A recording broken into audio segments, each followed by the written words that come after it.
Hi friends, ನಾನಿವತ್ತು ಪೂರಿ ಮತ್ತು ತರಕಾರಿ ಸಾಗು ಮಾಡ್ಕೊಳ್ತಾ ಇದ್ದೀನಿ. ಫಸ್ಟ್ನೇದಾಗಿ ಪೂರಿ ಮಾಡ್ಕೊಳ್ಳೋಕ್ಕೆ ರೆಡಿ ಮಾಡ್ಕೊಳ್ತಾ ಇದ್ದೀನಿ. 1.5 ಕಪ್ ಆಗೋಷ್ಟು ಗೋಧಿ ಹಿಟ್ಟನ್ನ ತೊಗೊಂಡಿದ್ದೀನಿ. ಅದರ ಜೊತೆಗೆ ಅರ್ಧ ಟೇಬಲ್ ಸ್ಪೂನಷ್ಟು ಉಪ್ಪು ಹಾಕ್ಕೊಳ್ತಾ ಇದ್ದೀನಿ. 1 ಟೇಬಲ್ ಸ್ಪೂನ್ ಆಗೋಷ್ಟು ಆಯಿಲ್ ಹಾಕ್ಕೊಳ್ತಾ ಇದ್ದೀನಿ. ಕಲಿಸ್ಕೊಳಕ್ಕೆ ಎಷ್ಟು ಬೇಕು ಅಷ್ಟು ನೀರನ್ನ ಸ್ವಲ್ಪನೇ ಹಾಕ್ಕೊಂಡು ಕಲಿಸ್ಕೊಳ್ತಾ ಇದ್ದೀನಿ.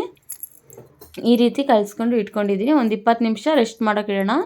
ಈ ಕಡೆ ಸಾಗು ಮಾಡೋಕ್ಕೆ ರೆಡಿ ಮಾಡೋಣ. ತರಕಾರಿಗಳನ್ನ ಕಟ್ ಮಾಡಿಕೊಂಡು ಚಿಕ್ಕದಾಗಿ ಕಟ್ ಮಾಡಿಕೊಂಡು ವಾಶ್ ಮಾಡ್ಕೊಂಡು ಹಾಕ್ಕೊಳ್ತಾ ಇದ್ದೀನಿ. ಏನೇನು ತರಕಾರಿಗಳು ಹಾಕ್ಕೊಂಡಿದ್ದೀನಿ ಅಂದರೆ ಬೀನ್ಸು, ಕ್ಯಾರೆಟು ಮತ್ತು ಆಲೂಗಡ್ಡೆ ಹಾಕ್ಕೊಂಡಿದ್ದೀನಿ. ಅದ್ರ ಜೊತೆ ಕಾಳುಗಳ್ನು ಕೂಡ ರಾತ್ರಿ ನೆನೆ ಹಾಕೋಕ್ಕೆ ಇಟ್ಟಿದ್ದೆ. ಕಡಲೆಕಾಳು ಮತ್ತು ಬಟಾಣಿ ಕಾಳನ್ನು ಕೂಡ ವಾಶ್ ಮಾಡಿಕೊಂಡು ಹಾಕ್ಕೊಳ್ತಾ ಇದ್ದೀನಿ. 1 ಟೇಬಲ್ ಸ್ಪೂನ್ ಆಗೋಷ್ಟು ಉಪ್ಪು ಹಾಕ್ಕೊಳ್ತಾ ಇದ್ದೀನಿ. ತರಕಾರಿಗಳು ಮುಳುಗೋ ಅಷ್ಟು ನೀರು ಹಾಕ್ಕೊಳ್ತಾ ಇದ್ದೀನಿ. ನಂತರ ಸ್ಟವ್ ಆನ್ ಮಾಡಿ ಕುಕ್ಕರ್ನ ಇಟ್ಟು ಲಿಡ್ ಕ್ಲೋಸ್ ಮಾಡಿ ಒಂದು 2ರಿಂದ 3 ವಿಷಲ್ ಬರೋವರೆಗೂ ಒಂದು ಮೀಡಿಯಮ್ ಫ್ಲೇಮಲ್ಲಿ ಇಟ್ಕೊಂಡು ವಿಷಲ್ ಹಾಕ್ಸ್ಕೊಳ್ತಾ ಇದ್ದೀನಿ. ಈ ಕಡೆ ಕಲಸಿರೋ ಅಂಥ ಹಿಟ್ಟು ಕೂಡ ಸಾಫ್ಟ್ ಆಗ್ತಾಯಿದೆ. ಇನ್ನೂ ಸಾಫ್ಟ್ ಆಗಬೇಕು. ಸಾಗು ಮಾಡೋ ಅಷ್ಟೊತ್ತಿಗೆ ಸಾಫ್ಟ್ ಆಗುತ್ತೆ. ವಿಷಲ್ ಬರ್ತಾಯಿದೆ. ಈ ಕಡೆ ರುಬ್ಕೊಳ್ಳೋಕ್ಕೆ ರೆಡಿ ಮಾಡ್ಕೊಳ್ಳೋಣ. 1 ಗೆಡ್ಡೆಯಷ್ಟು ಬೆಳ್ಳುಳ್ಳಿ ತೊಗೊಂಡಿದ್ದೀನಿ. ಒಂದು ಅರ್ಧ ಇಂಚಷ್ಟು ಶುಂಠಿ ಹಾಕ್ಕೊಂಡಿದ್ದೀನಿ. ಸ್ವಲ್ಪ ಕೊತ್ತಂಬರಿ ಸೊಪ್ಪು ಹಾಕ್ಕೊಳ್ತಾ ಇದ್ದೀನಿ. ಅರ್ಧದಷ್ಟು ಈರುಳ್ಳಿ ಕಟ್ ಮಾಡ್ಕೊಂಡು ಹಾಕ್ಕೊಂಡಿದ್ದೀನಿ. 1 ಟೊಮೊಟೊ ಕಟ್ ಮಾಡ್ಕೊಂಡು ಹಾಕ್ಕೊಂಡಿದ್ದೀನಿ.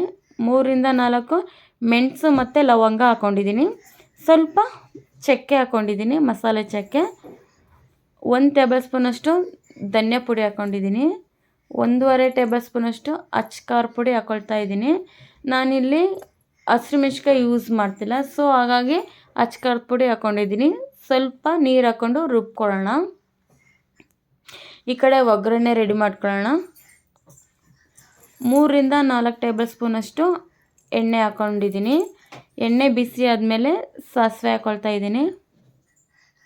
ಸಾಸಿವೆ ಕೂಡ ಚಟಪಟ ಅಂತಿದೆ. ಈಗ ಕರಿಬೇವು ಹಾಕ್ಕೊಳ್ತಾ ಇದ್ದೀನಿ. ನಂತರ ಈರುಳ್ಳಿ ಹಾಕ್ಕೊಳ್ತಾ ಇದ್ದೀನಿ. ಇದನ್ನು ಮೀಡಿಯಮ್ ಫ್ಲೇಮಲ್ಲಿ ಫ್ರೈ ಮಾಡ್ಕೊಳ್ಳೋಣ. ಫ್ರೈ ಆದ ನಂತರ ರುಬ್ಬಿರೋ ಅಂಥದ್ದನ್ನ ಮಿಕ್ಸ್ ಮಾಡ್ಕೊಳ್ಳೋಣ. ಇದನ್ನು ಕೂಡ ಮೀಡಿಯಮ್ ಫ್ಲೇಮಲ್ಲಿ ಸ್ವಲ್ಪ ಬೇಯಿಸ್ಕೊಳ್ಳೋಣ. ಏನಕ್ಕೆ ಅಂತಂದರೆ ಟೊಮೊಟೊ, ಕೊತ್ತಂಬರಿ ಸೊಪ್ಪು ಮತ್ತು ಈರುಳ್ಳಿ ಹಸಿ ವಾಸನೆ ಇರುತ್ತೆ. ಸೊ ಹಾಗಾಗಿ ಅದು ಸ್ಮೆಲ್ ಹೋಗಲಿ ಅಂತ ಫ್ರೈ ಮಾಡ್ಕೊಳ್ತಾ ಇದ್ದೀನಿ. ಕುದೀತಾ ಇದೆ. ಈಗ ಬೆಂದಿರೋ ಅಂಥ ತರಕಾರಿಗಳನ್ನ ಹಾಕೋಣ. ನಂತರ ಸ್ವಲ್ಪ ಉಪ್ಪು ಸೇರಿಸ್ಕೊಳ್ಳೋಣ ಮಿಕ್ಸ್ ಮಾಡಿಕೊಂಡು.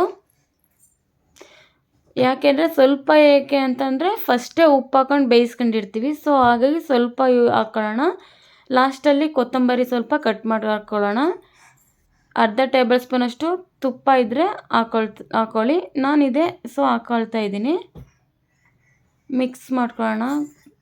ಲಾಸ್ಟಲ್ಲಿ ಕುದೀತಾ ಇದೆ. ಈ ಕಡೆ ಎಣ್ಣೆ ಕೂಡ ಕಾಯ್ದಿದೆ ಪೂರಿ ಮಾಡ್ಕೊಳ್ಳೋಕ್ಕೆ. ಪೂರಿನ ರುಬ್ಬಿ ಇಟ್ಟಿದ್ದೀನಿ.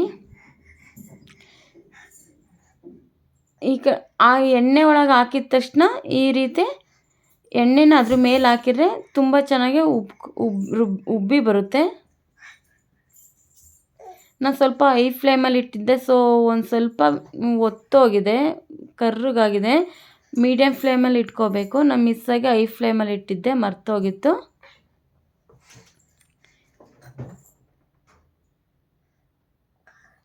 ಮೀಡಿಯಮ್ ಫ್ಲೇಮಲ್ಲಿ ಇಟ್ಕೊಂಡು ಬೇಯಿಸ್ಕೋಬೇಕು.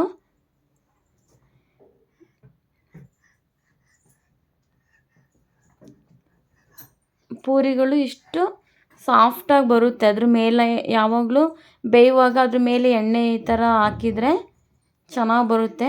ಈ ರೀತಿ ಸಾಫ್ಟಾಗಿದೆ. ಪೂರಿಗೂ ಮತ್ತು ಸಾಗುಗೂ ಒಳ್ಳೆ ಕಾಂಬಿನೇಷನ್ ಆಗಿರುತ್ತೆ.